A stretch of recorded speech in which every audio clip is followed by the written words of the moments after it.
Okay, thanks very much. My name is Matija Marolt, as was said before, and I'm presenting here a joint work with the team from the National Institute of Biology that you all know very well.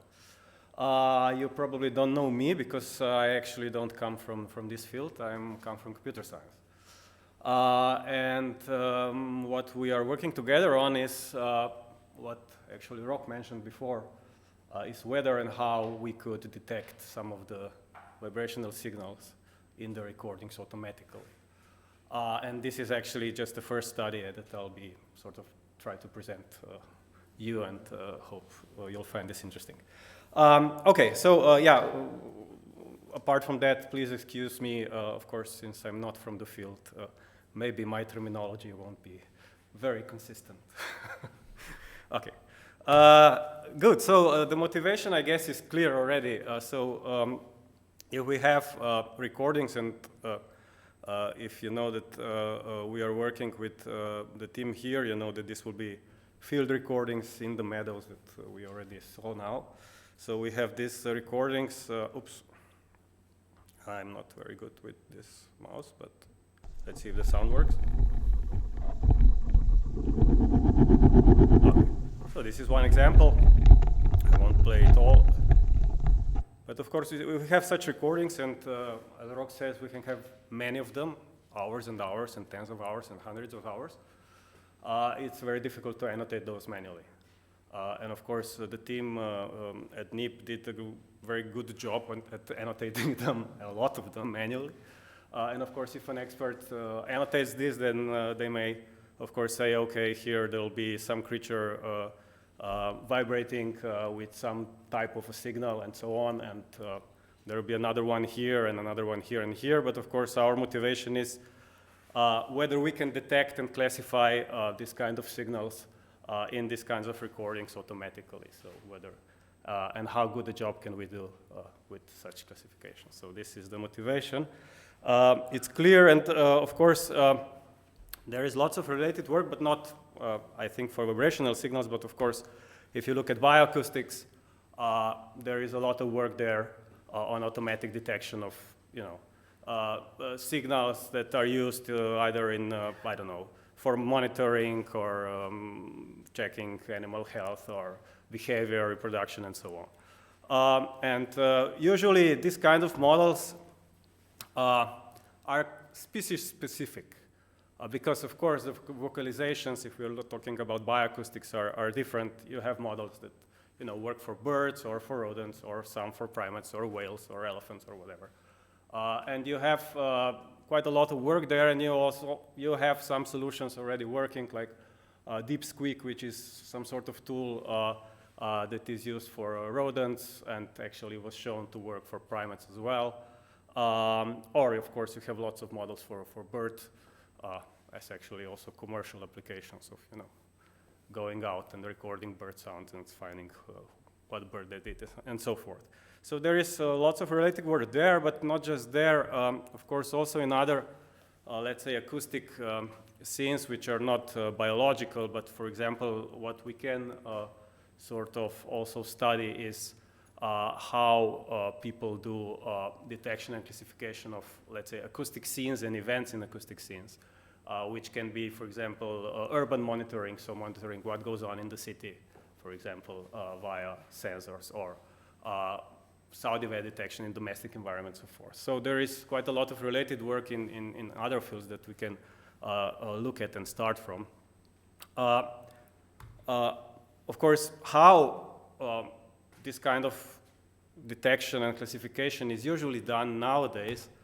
Of course, most state-of-the-art systems that we have now, of course, rely on machine learning, which, of course, I won't go into details here, but just a bit of terminology. Most of the work actually nowadays uses what is called deep neural networks, which is a type of a machine learning algorithm.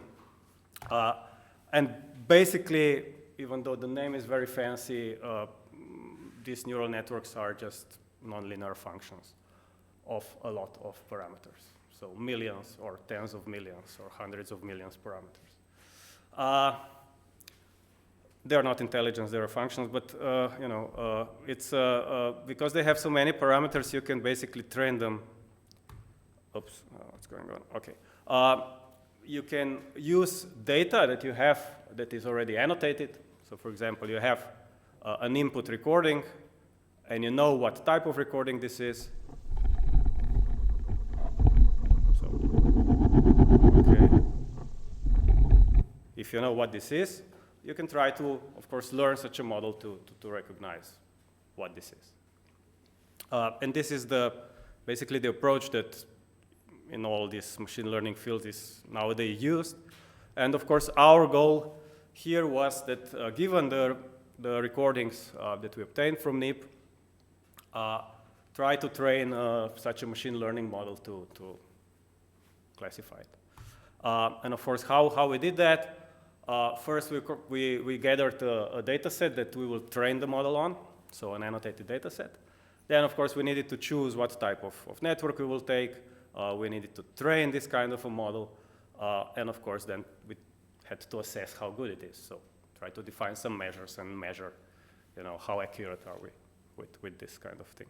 So to speak about the data first, of course, data was gathered by NIP. They have over 100 hours of these recordings of hay meadows that are annotated by hand. And this is something that we started from. And actually, their annotation, even if they don't know which species might be, you know, vibrating somewhere, they still sort of classified, let's say, the signals into four broad classes, and this is where we started from. So we have the signals which may be just pulses, so very short bursts of vibration. Or there may be signals which are more like trains of pulses, so repeated pulses for some time. So let's see, maybe if we play this.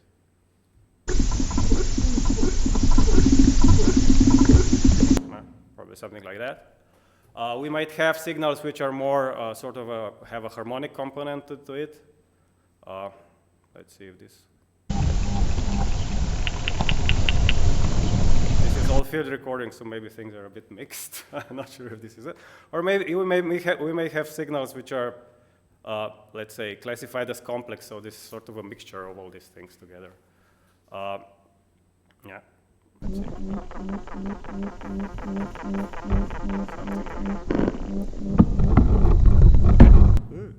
Okay. So these are, let's say, 4 types of signals that actually they also annotated.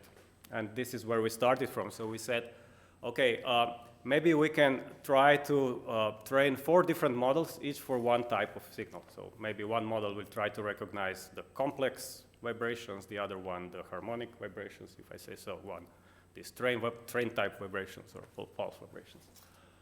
So we compiled 4 distinct data sets for that. So data sets means we have short clips, and for each of these clips, we know what type of a signal this is. Okay? And the data sets were of different sizes because the number of these kinds of signals were different. So we had the most, the largest was the complex type, and then the smallest, I think, was the harmonic type. Okay, so we have the data. Then we needed to choose the models. I won't go into detail here. We compared different types of these neural network architectures stemming from the related fields. And of course, the whole procedure then goes like this. We have a data set, which means we have thousands of these short clips, which are a few seconds long. And for each of these, we know, of course, what type of signal it is. So this may be a complex signal. Oops, on the left. Okay. Okay, I won't play it. So we have examples of this type of signals, and then we have examples of what we call background. So this is not this type of signal.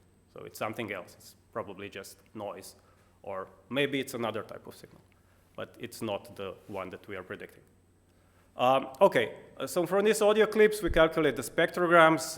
We use MEL spectrograms, which are very common in this field. They have a logarithmic frequency scale, but otherwise, nothing very special. And then with these types of spectrograms, we train these models, and they try to predict a target for each of the short clips.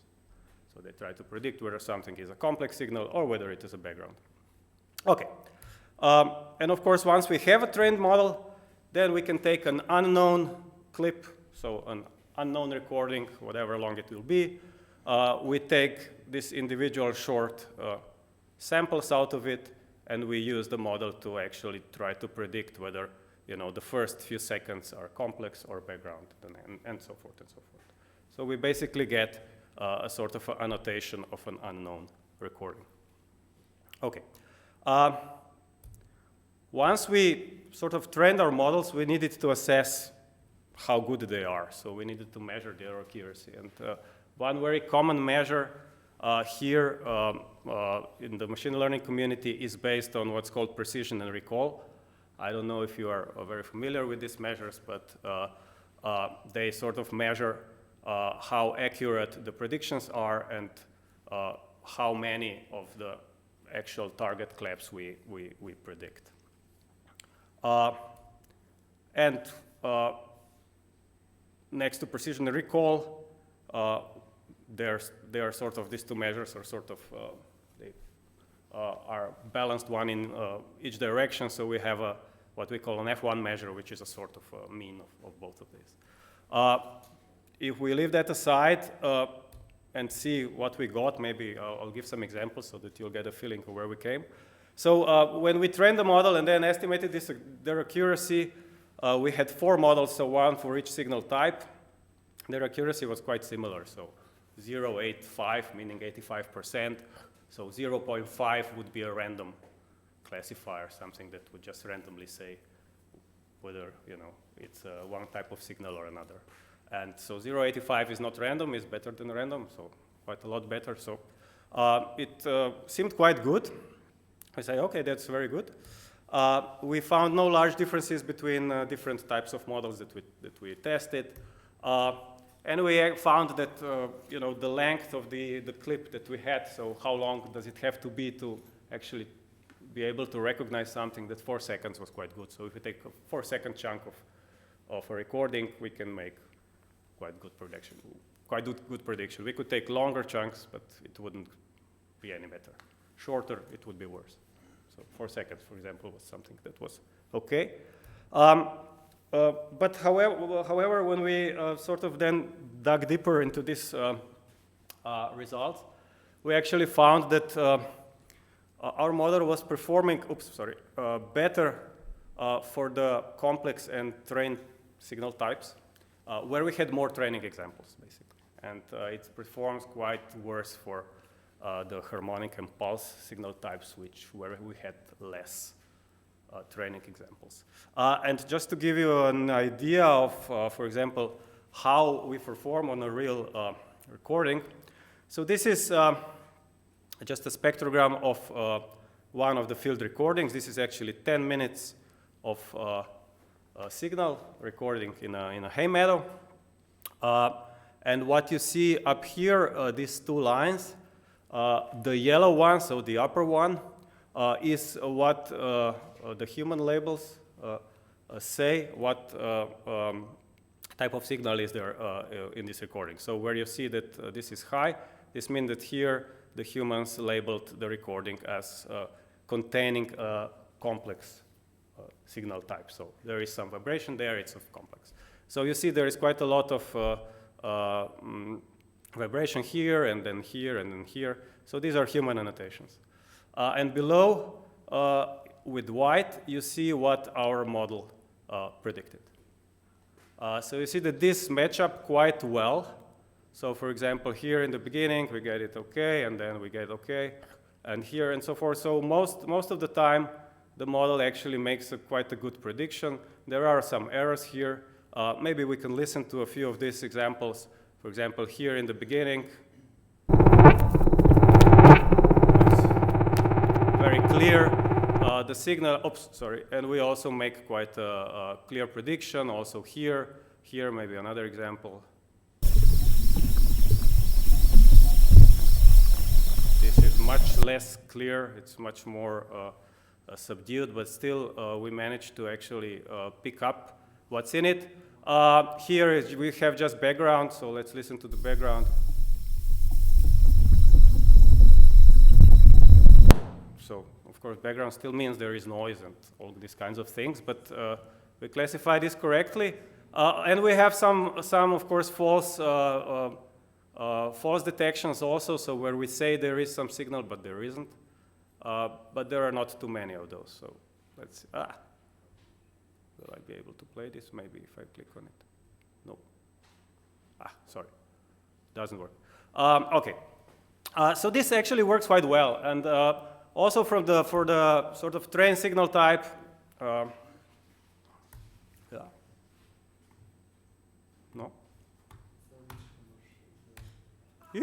Yeah, I managed to crash PowerPoint, that's good. Now you see I'm a computer scientist. So. Okay, so now screen sharing has stopped. So yeah, I have just two more slides, so I'm won't be that long. Wait for it. A se otporu nazaj. Ja, zapravo se, a neće podzatiš. Čak.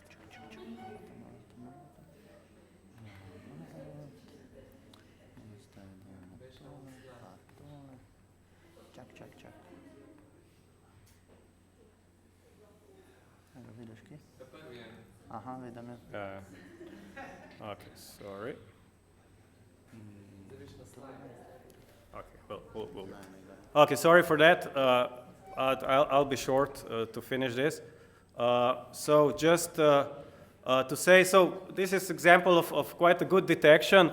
Well, we actually also, as I said, predict quite well the train signal type. We have more false positives, so more times we say that there is something when there isn't. But we don't get any good results with other signal types. I said before, for example, this is our predictions for the harmonic signal types, where we basically say that there is something there all the time. Well, there isn't. Okay, so yeah, we'll need to work more on that. But as I said, I would say first results are at least to a point encouraging that we were able to get decent models for this complex signal type. And of course, there is lots of ways what we can still do, explore different models, adapt training strategies, and so forth. And of course, we will be happy to continue working and getting better results, hopefully usable enough so that the team will be able to annotate the recordings much faster than they do now. So that's it from my side. Thank you.